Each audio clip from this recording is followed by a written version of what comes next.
Hello and good afternoon. I welcome you to our Trading Spotlight webinar today on Friday. It's the 15th of May 2020, and my name is Jens Klatt, and I'll be, the moderator here of the upcoming 45 minutes of this, in fact, very fascinating topic.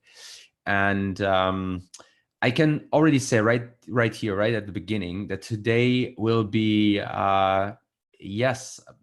will be sometimes a little more quantitative than usual, probably.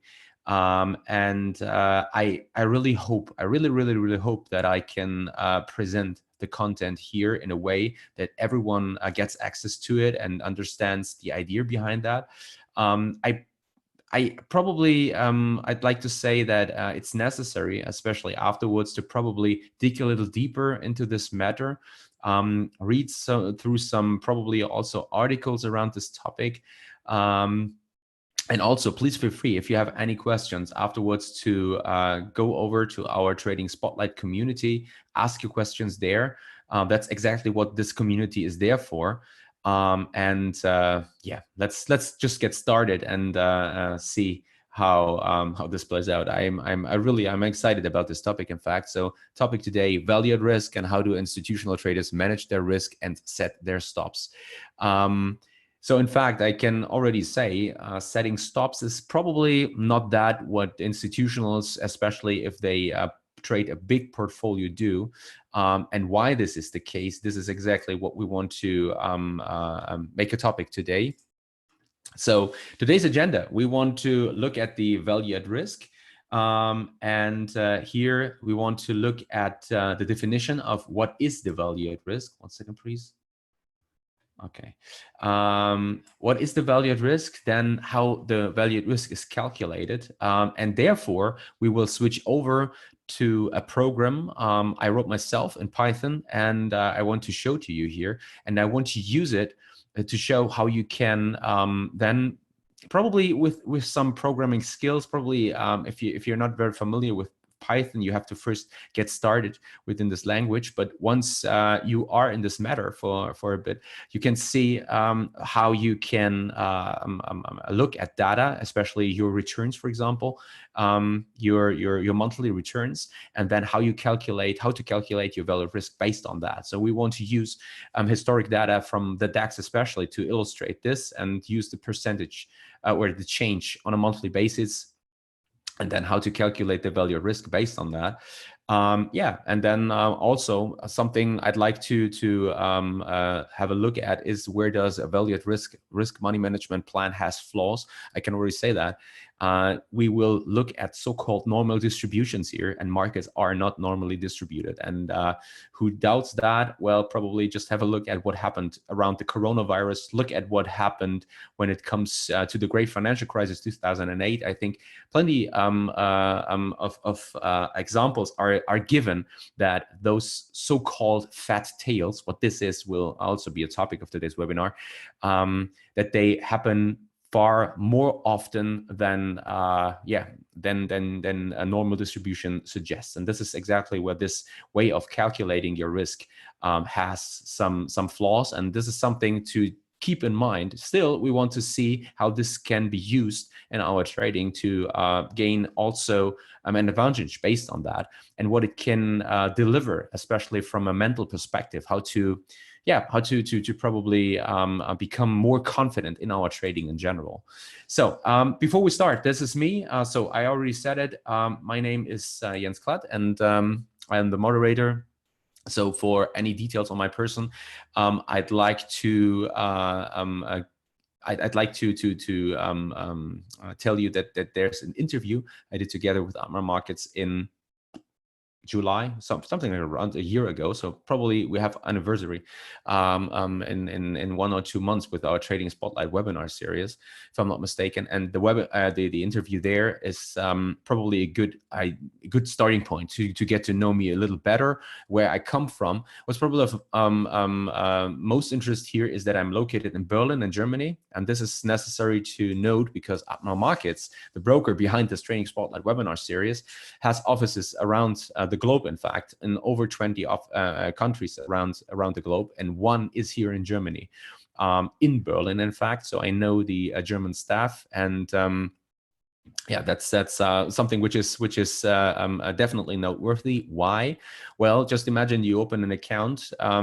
Beside the fact that Admiral Markets has a very, very competitive offering when it comes to trading, especially when it comes to the DAX, but also FX trading, when it comes to spreads, average spreads, commissions.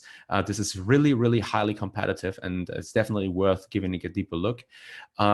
It's also noteworthy that important to know that as a client, as a trader, you have someone speaking your native language. In fact, when you have any questions, if there's anything going not the way it should work or something like that, you have a client support which speaks your native language. In my case, it's German, but English is obviously not such a big issue. But for some people, it just makes you feel comfortable to know that there's someone really understanding what you're talking about, especially when we talk about such sensitive topics like financial services.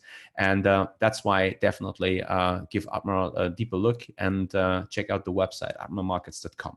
So now we want to, that's not so good. Okay, still, I thought fine. So the reason I'm now a little is because I thought that we have some animations now going in, and I can bring these points here step by step into the slide, but no problem. So first of all, we want to answer the question, what is the value at risk? It's short for VAR. And so value at risk is a measure of the risk of loss for investments, if you want. So that means that it estimates how much a set of investments might lose with a given probability, in fact, given normal market conditions. That was what I referred to right at the beginning when I talked about normal distribution and normal distributed returns, in fact, in a set time period, such as a day, for example. So that sounds a little very theoretical probably, but it's not as complicated as it sounds, in fact. So therefore, let's have a look here at an example. And here in my real traded DAX strategy. So this is the value at risk I have right now in my portfolio of DAX strategies I trade in my real life account. And my traded DAX strategies deliver a value at risk of 8.92%. So what does that mean? Well, that means that I will, given the current hit rate and payoff ratio, lose 8.92% in 1 out of 20 months. So that's the so-called confidence interval of 95%. That's something we will look at a little later on. And here we will look at how can we call this? The rule we will look at here, it's an empirical, I think we can call this an empirical rule. So this is not of such a high interest here, but what's interesting is that if I know my value at risk for, in this case, a set time period, such as a day, in my case, it's a month now, I'm looking at here, I have a good idea already of what I can expect in regards to the traded DAX strategies. And it's not just that it's important to have a strategy and to know that you have a positive expectancy, a positive expected value in your trading. But what's also of high interest is, in fact, that you know, given normal market conditions, what you can expect to gain, respectively, what you can lose. That makes a lot with you from a mental perspective, which means if I know, for example, that given the risk I'm taking per position in this portfolio of strategies, and it's a basket of strategies, in fact. So we're talking about 4 strategies, and the max risk I'm taking per strategy per day is below 0.5%.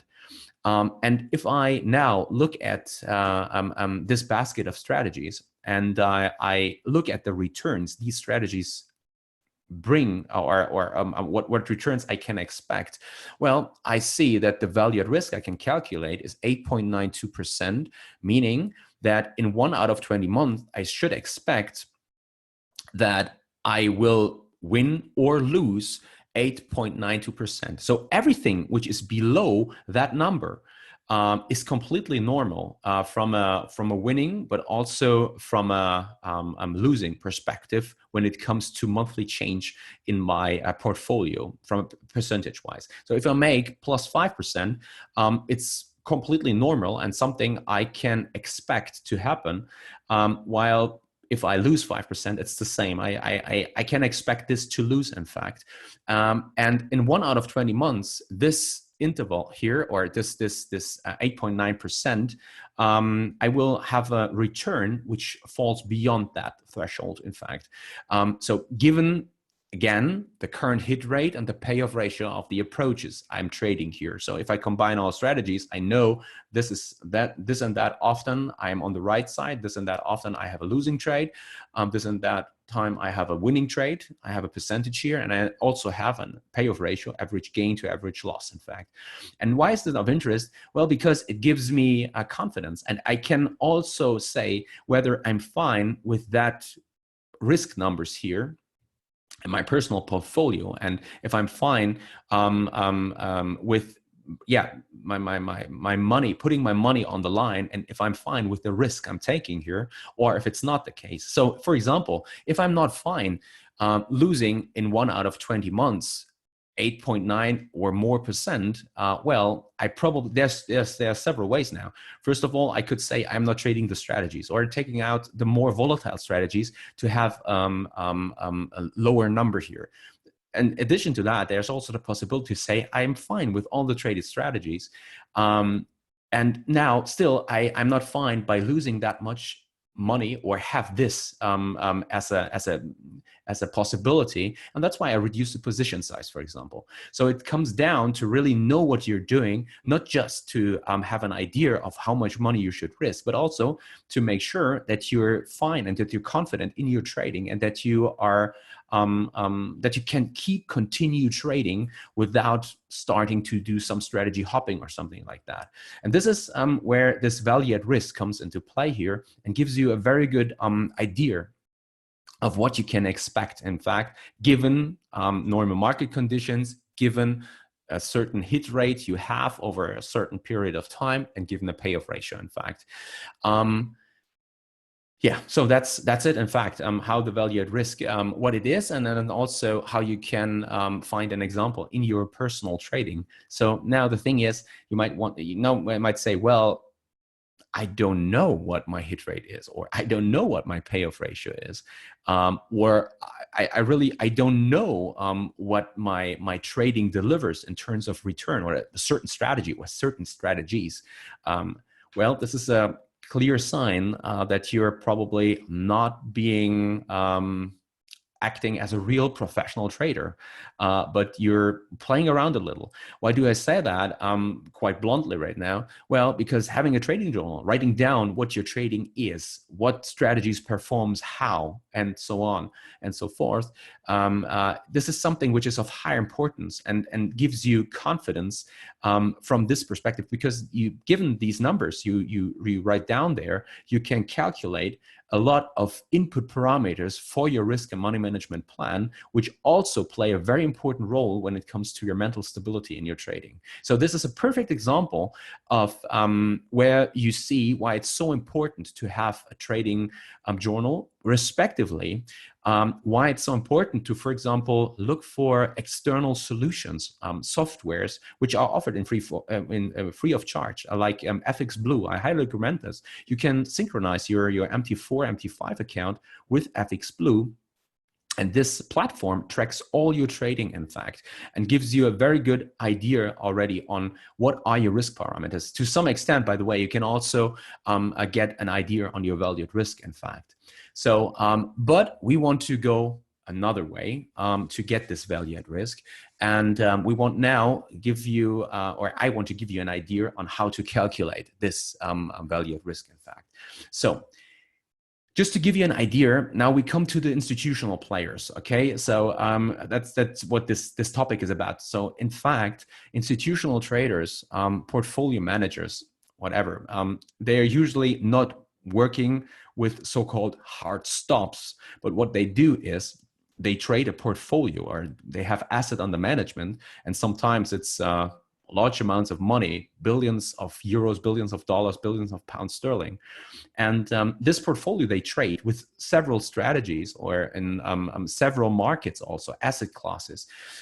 Given their portfolio, they now say, okay, I know, given the history of the strategy and how it performed in the past, I can calculate those numbers, like value at risk, for example, respectively, what I can expect, especially. And this is, first of all, you have to calculate your return, and then based on that, you start to play around with it from a mathematical standpoint, in fact. And given certain risk parameters, you can then calculate those statistics, in fact, and then you can say, okay, this is my offering to an investor, for example, who comes to me and says, well, you know, my personal level of risk I'm willing to take in my trading is this and that number. Do you have strategies which build, or can you build a portfolio around my personal risk tolerance, in fact? And this is how portfolio managers act, in fact, and how they manage their asset under management. So let's now look at such a portfolio, for example. So let's assume we have a portfolio of stocks and it has a 1 day 5% value at risk of 1 million. Okay, that means, in fact, if you calculate it that way, that means that there is a 0.05, a 5% probability, a 5% probability that the portfolio will fall in value by more than 1 million US dollar in this case over 1 day period if there's no trading taking place. Okay, so that means informally a loss of 1 million or more on this portfolio is expected in 1 day out of 20 days because of this 5% probability. And what institutional traders, respectively portfolio managers, now do is the following: they balance their portfolio in terms of equities, bonds, commodities, etc. for the investor, and based on their risk tolerance, respectively, their preferences, and then adjust this portfolio allocation based on incoming data. So based on how the market performs in one or the other direction. So, and this is now super, I think this is super theoretical, in fact. And that's why this is where we want to now dig deeper into this matter by looking at looking here at the value at risk in Python. So I don't want to go now through how I wrote this program and everything. Everyone who is probably familiar with Python coding a little is probably fine with that. I just dig into this in a very rough way now. So what I do here is I work where I import so-called libraries. So in Python, there's plenty of libraries available, for example, to play around with those statistical numbers. There, especially so-called pandas come into play, respectively also NumPy comes into play.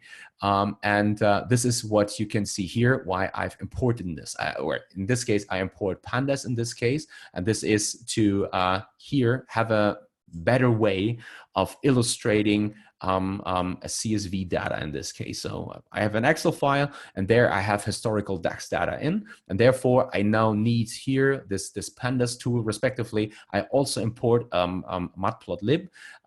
This is a tool which gives me the possibility here to now show you charts within this environment. This is, by the way, a Jupyter notebook. But however, so what I did here is I imported some of these libraries, and then I input a file here, which is DAX historical data.csv. This is historical data everyone can get, by the way. And by the way, it's not necessarily, it's not necessary that we work with Python here. We can also do this in Excel, for example. So if one is fine working with Excel, everything cool, you can also use Excel here. What's probably of interest is, where do I get the data from? Therefore, I used a free source, let's say. I used investing.com, and there you can get historical data in case of the DAX going back till 1988. So what I did here, I now manipulated, we call this manipulated data. I now illustrated here, manipulated for example, when it comes to change and everything. So this is something I prepared already in Excel, by the way. So when I entered the CSV data, I was capable of here calculating the change in percentage, respectively also the change in a number, yeah, not with a percentage sign, but without a percentage sign. That's what I mean. So, and what I did here is now we have now, for example, dot tail, which means I can now look at the first incoming data to show you how back we go.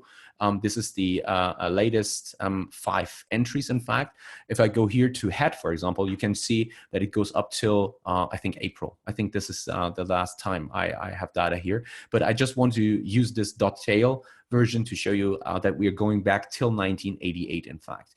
So I upload the file here. I then import it, and then I illustrate it that way. And then I start to play around with the data. And I import further libraries here. So I'm not now going into further details here. But now we work on something to illustrate this, to give you an idea of how you calculate the value at risk, in fact. And therefore, we need to introduce numbers like, for example, the mean, but also the standard deviation. So it's STD for standard, it's short, and then deviation here, in this case, DEV, in fact. So now, the thing is, one second, please. Now the thing is, I just want to give you an explanation of what I mean here by mean, respectively, what is meant by standard deviation. We skip this part here, in fact, going here through any details, but I try to not explain the code to you, but what the code does, in fact, and what it illustrates here.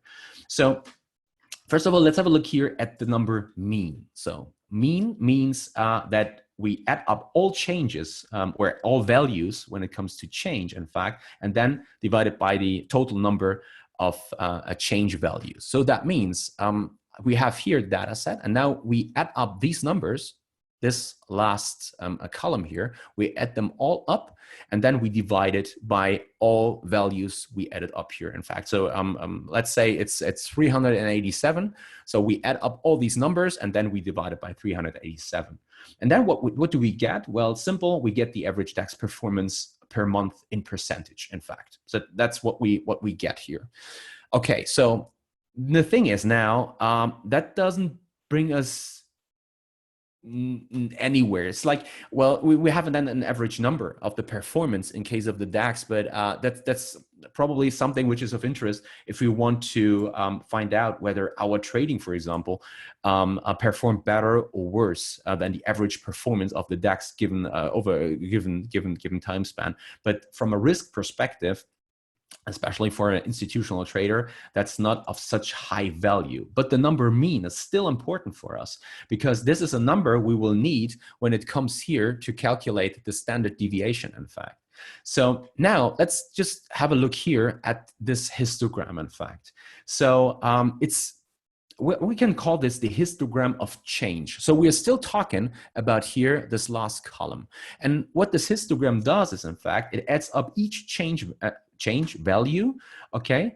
And how often it's not adding up here each number, or as we did here to calculate the mean, but it's like we look how many times did a certain change fall into a predefined span. Let's, for example, say we have 1%, and now a 1% change here, wherever, or let's say 2.5%, and then our range we have is like we want to add now it within a column or in a range which is 0 to 3%. Then we can add 1, and now we add this up here, and this is how this histogram then comes into play, in fact. So the histogram of change here in this case is again adding up the change value and how often it falls in a certain range we predefined, in fact. And now the thing is, if we now put a line after we did this with all these numbers here, with all these change numbers, if we now put a line here into this chart, we again get our mean. So if we now put a line through the histogram, in the middle, you have the mean calculated number, which is, in fact, when you carefully watch here, would be somewhere slightly above 0.0%, or 0% in fact.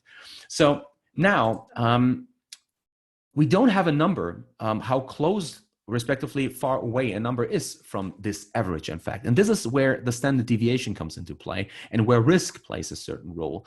So if we put it differently, markets, as we already said, don't perform average, but we see bigger than average swings on a daily, but also especially on a monthly basis then, which a portfolio manager, for example, an institutional trader, needs to take into account when he calculates risk. Okay, so we can certainly say now we have an average return of, let's say, 1% or something, plus 1%. But this is, again, not very helpful when it comes to calculate the risk. But what we want to do is we want to see the deviation from this 1%, in fact, and how likely it is that the DAX performs in one or the other direction given historic numbers. And here, variance comes into play. Variance is a very important number, in fact. It gives you an idea of the distribution around our mean. This is where variance comes into play. And now, this is now very mathematical, but in fact, it's very, very simple. I just want to guide you through this. I'm not showing you any formula or something like that. Variance is calculated by taking the mean, okay? So you have the mean in this case, which is, let's say, 1% as an example, okay? And then you look, or the mean number, so the average number we were talking about, and then you look at how far our change is away from this mean. So which means, for example, if we have here 2.5%, that means that if our mean is 1% and our result here is 2.5%, well, we have then a difference of 1.5%, right? So 2.5 minus 1 is 1.5. We can do the same the other way around. So for example, if we have here 1.24%, then our number is minus 0.24 from our mean, which is 1%. Okay, so we calculate then the difference between our mean and the change, in fact. And then what we do is we square the resulting number. So for example, if I have here 2.5 minus 1, it's 1.5, and then we square it, we have 2.25, okay? So this is the number we have then, and then we add up all these squared numbers. This is what we do, and then we divide it again by the number of change values we put in here. So in this case, it's 387, in fact. And so this is now giving us the so-called variance. It's sigma squared, if you want. To make long thing short, it's like you have a small number. You can say, okay, we have small fluctuations in our portfolio P&L because a small number indicates that we have our mean, and the market is trading. It's trading in a small range around our mean, what we can expect. On the other hand, if we have a big number, if we have a high variance, that means that we have big fluctuations in our portfolio P&L. So that means if our mean is 1%, but we have a very big number in terms of variance, that means that our risk to gain or respectively lose in this case is far higher than it is once we would have a small number, okay? So like, well, if a difference is like 5%, this is what variance is giving us. That means that we have a quite big fluctuation around our mean. This is far higher than what we usually would get in terms of our P&L, what we could expect if we only have a 1.5, for example. Okay, so that's it on the variance. And now to get the standard deviation, what we simply do is we take the square root of this variance, in fact. And so this is now getting very, very interesting. So if we have this standard deviation, we can then here calculate something we refer to as, in this case, value at risk 90, or respectively confidence interval, in fact, or confidence level. And this is where the value at risk comes into play here. So what I did in this case is, in fact, I said, I want to know what I can expect to happen in 95% of the cases. So given the input parameters, given the historical data I put into this program here, I calculated back till 1988. So what I wanted to see here is what's the outcome of the DAX performance on a monthly basis. In fact, here, what can I expect to happen in statistically say 95% of the cases? And with this number here, the value at risk of 0.089, it means nothing more than in 95% of the cases, I should expect the performance, the monthly change in the DAX to lie within 8.9% plus, respectively minus 8.9%. So this is what I did, in fact, here. I just want to know how likely it is, given here in this case a confidence interval of, let's say, 95%, with a likelihood of 95%, what will the DAX do next month? And given these numbers, it means nothing more than it will perform plus 8.9% till minus 8.9%. That's in fact what's happening here. So just give this some more life, let's say. I prepared 2 articles on this, which is probably giving you a better idea. So what we have here is now, first of all, a plot of a so-called normal distribution here. So this is a graphic you can also find yourself by on Wikipedia. In fact, once you Google standard deviation and Wikipedia, and you have a plot here of a normal distribution, or so-called bell-shaped curve, where each band has a width of 1 standard deviation. And this is now, yeah, what shall I say? I mean, this is like, it's a little too abstract probably, and that's why I also opened here the 68, 95, 99.7 rule, in fact.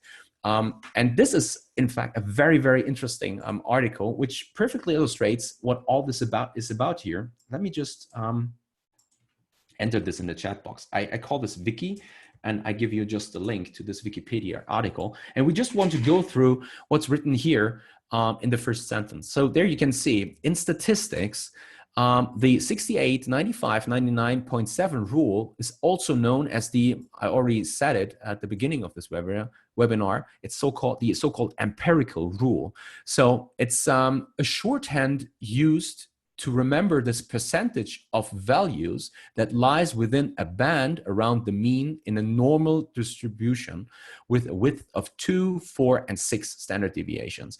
So in fact, you have to divide this by 2, because what it does here, and this is where 2 comes from, it multiplies 1 standard deviation with 2, because you have it in the positive but also in the negative territory. And also you have 4 divided by 2 standard deviations. You have plus 2 standard deviations in the positive and also in the negative territory, and then 6, it's 6 through divided by 2, and then you have 3 standard deviations in one or the other direction.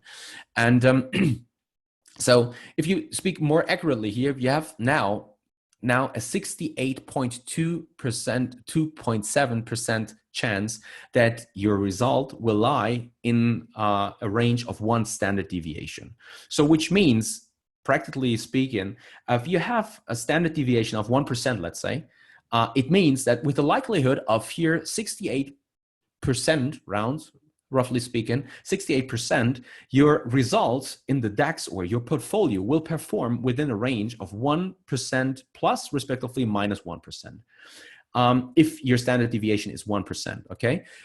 Now, if you have here in this case 95%, that means this is 2 standard deviations. If you're we're talking about a 1% a mean in this case. In fact, I just said standard deviation in the sentence before, it's mean, okay? If your mean is 1%, 2 standard deviations mean that you have now a chance of around 95%, statistically, just statistically speaking, that your performance will lie within a range of +2 to -2%.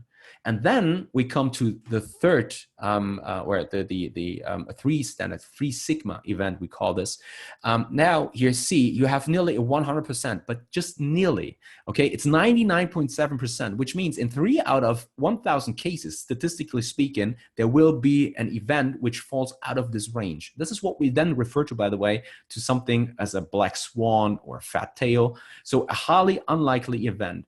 But in 99% or 997 out of 1,000 cases, you can expect your result to fall in a range given, let's say, a mean of 1%, to fall in a range between 3%, respectively -3%.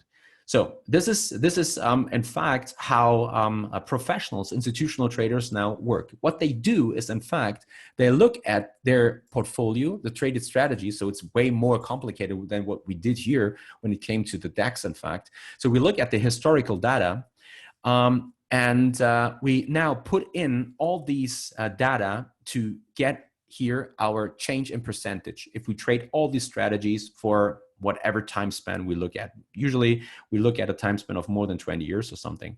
So now we have, let's say, 5 different strategies, 5 different ways, and our portfolio consists out of these 5 strategies. And then we have a change when it comes to portfolio. Some might have a higher change, which then also speaks for a higher variance in case and a higher standard deviation. So you can expect to gain more, but on the other hand, there's also a higher risk to lose money, or a higher amount of money, let's say.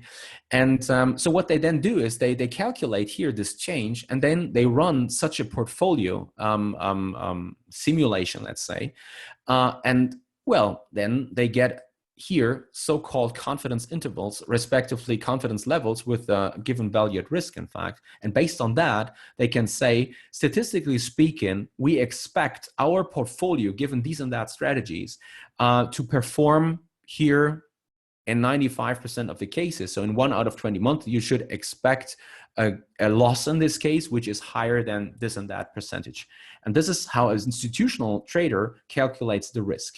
Now, the problem, what we have with this is that there will be times, since it's only a statistical number, it's something you calculate on average, but still what we've seen, and this happened quite often in the past, these fat tails occur, these black swans occur more often than here, in this case, theory suggests. And or to put it differently, I mean, we could also call it directly to say, well, markets are not normally distributed. That's just what it is. So there will be flash crash events and N sigma events, which are where N is bigger than 3. So there will be these black swans, and they will happen more often than, our risk management is taken into account here, in fact. And this means that we have to keep in mind that this is just, let me just see, where do I have it? Here. And this is perfectly illustrating where here, the VAR, the value at risk, has its flaws. Because one key problem of working with such an approach is that it assumes normal market conditions, but that's not given. And therefore, we can easily look at the great financial crisis, so GFC, but also the Corona crash, which happened, in fact. These were so-called fat tail events, given recent market conditions, given recent developments in markets, in fact. So value at risk, if someone calculates his risk, a trader calculates his risk by VAR, he can be easily misled here, and feel a false sense of security, let's say. So that's, for example, one reason why I have it in mind. I know my value at risk in my trading, given my input parameters, hit rate, payoff ratio, and the historic data. But still, I'm not working with this value at risk, but I more use it to see whether what happened in my trading makes sense from a statistical standpoint, let's put it that way, or if this was something I could have expected. But still, I'm working with hard stops. An institutional trader is not working with hard stops because, first of all, it could be that one portfolio, for example, or not one portfolio, but one strategy within a portfolio performs not really well, but is countered by a well-performing strategy. And now assume you, for example, have, I don't know, let's put it simply. Let's have a look now at, for example, classic. Let's assume we have a classic environment where risk off hits and equities are under pressure, while then naturally risk off results in yields dropping, US yields especially dropping, and thus you should expect demand in gold to rise, for example. Now assume that we have a portfolio which runs two strategies, and one is in equities and one is in gold. And now you have, for example, both in a long environment. So you're bullish for gold, but you're also bullish in equities.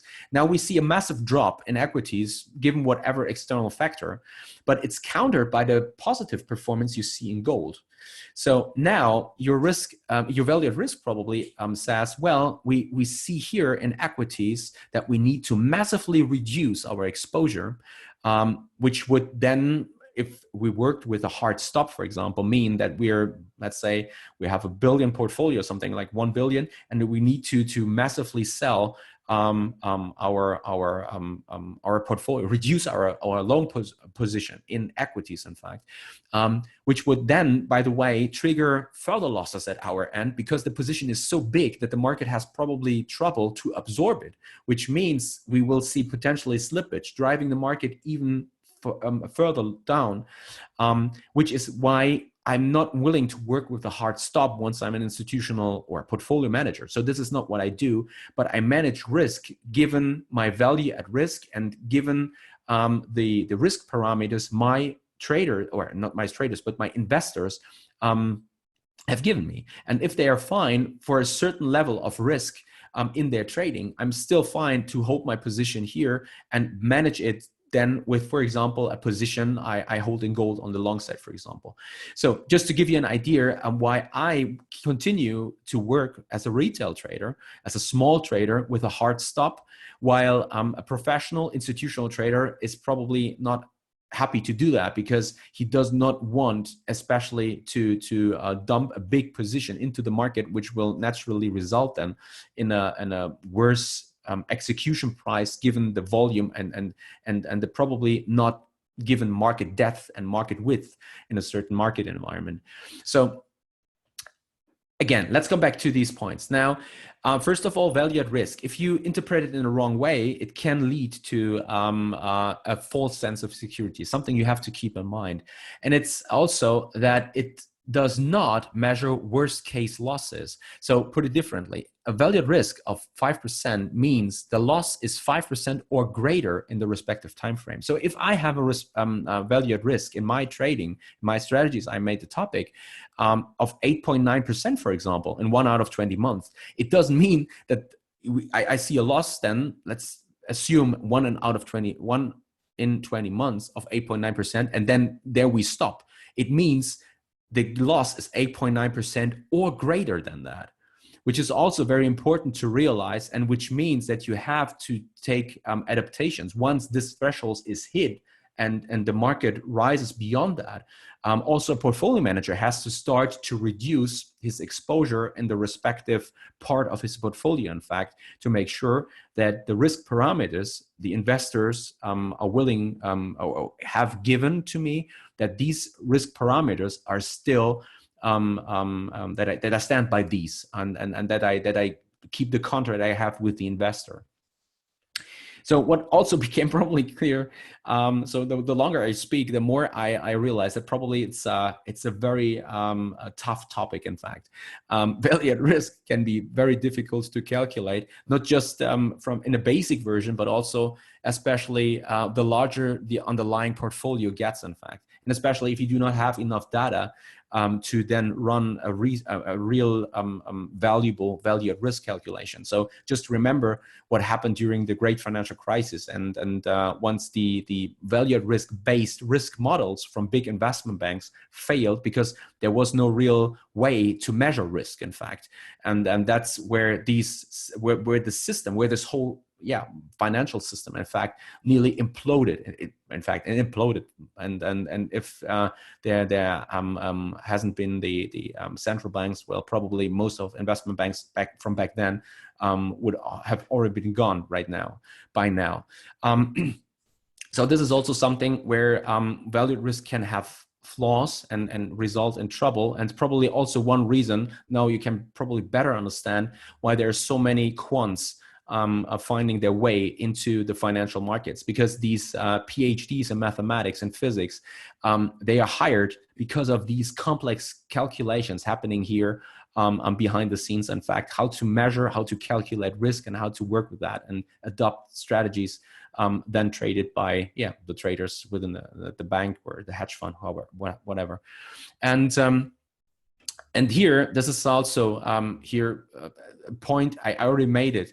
The resulting value at risk is only as good as the input parameters and assumptions. So the problem is, especially if you do not have data you can rely on, and that was especially true during the great financial crisis and the difficulties to value these derivative portfolios these investment banks built. In fact, the value at risk models found their boundaries, in fact, and were completely worthless, because once you measure risk, it needs to be measured with data you can rely on. If this data is not given, value at risk calculation just does not make sense. So now let's have a look here at the summary. And at what we went through. So first of all, value at risk is a measure of the risk of loss for investments. And it estimates how much a set of investments might lose with a given probability, given normal market conditions in a set period, such as a day. So normally markets are not normally distributed, which means that value at risk can be misleading and lead to a false sense of security and does not measure worst case losses. So for example, a value at risk of 5% means the loss is 5% or greater in the respective time frame. Still, it's from a mental perspective very valuable to know this, first of all. So if you know that your value at risk of your traded strategies, given your input parameters, is, let's say, 10%, you can say that in 1 out of 20 months, if this is the time span you're looking at here, the time period you look at, that this means that you're probably not getting too nervous once you find yourself in a drawdown. So this is something which is very important from a mental perspective. In addition to that, it can also add to understand why, for example, once a market, for example, sells off aggressively. And this is now from a research perspective very interesting. Sometimes market participants or traders, retail traders, say, well, I don't think that the market can fall much further from here. And there's then from time to time environments where the market just continues to sell off, and you just look at it and just think, how is that possible? Well, it's simple, because these value at risk models then play out, for example, when it comes to CTAs, hedge funds, money managers. They have to dump positions, continue to sell if certain thresholds from a volatility perspective are or risk levels are not given anymore, and the market drops below these thresholds. They have to continue to reduce their exposure to keep their contract with their investors in play, let's say. So an investor says, well, I'm willing to take this and that loss for a day. And if this threshold, given for whatever reason, is not given anymore, and the market sells off and falls beyond that threshold, these big money managers need to sell their positions, and this continues to add fuel to the dynamic to the already ongoing sell-off which happens in the markets. So that means if you see the market to accelerate that way, and given this knowledge now on the value at risk, you might say, well, you know what, I could imagine this move to continue. There have been times in 2018, several times during this large sell-off, but also here, for example, now 1.5 to 2 months ago, where we have seen the market really accelerate dynamically and very aggressively in direction of the trend, especially on the downside. And main reason for that was because these value at risk models, there was money managers who had to adapt their positions and dump their equity exposure, for example, which added then further fuel to the downside.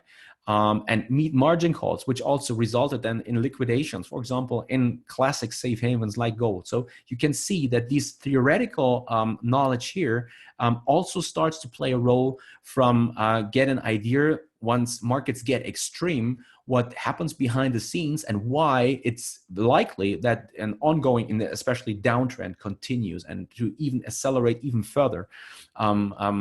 Once certain thresholds from a volatility base and given such so-called sigma events is hit. So Still, the value at risk, that's all I said right now, can be helpful, at least to some extent, for retail traders, since it can at least formulate a rough but still solid expectation in regard to a traded strategy. Plus, from a research perspective, as I already pointed out, don't forget to join us next time. So I'm sorry, it's Monday. It's not Wednesday, it's Monday. Please join Paul to learn about how and when to use Forex signals. That's what Paul will talk about on Monday, same time. He will answer questions. What are the different types of signal service? What are the pitfalls with Forex signals that many people fail to take into account? And how could you help yourself make the best from a Forex signal service? 2 p.m. London, Monday, 18th of May. Feel free to join us again. If you were right here in the live event, then check your inbox for the link. If you watch this on YouTube, then head over to admiralmarkets.com, the tab education, and then the webinars tab. And there you can register for our trading spotlight webinar series. And there's the website, admiralmarkets.com. That's it from my end. I wish you a great weekend. Stay safe. These are the contact details from Admiral Markets. And we talk again next week on Friday. I finish with the risk disclaimer. That's it from my end. So all the best. See you soon. Happy trading. Bye-bye.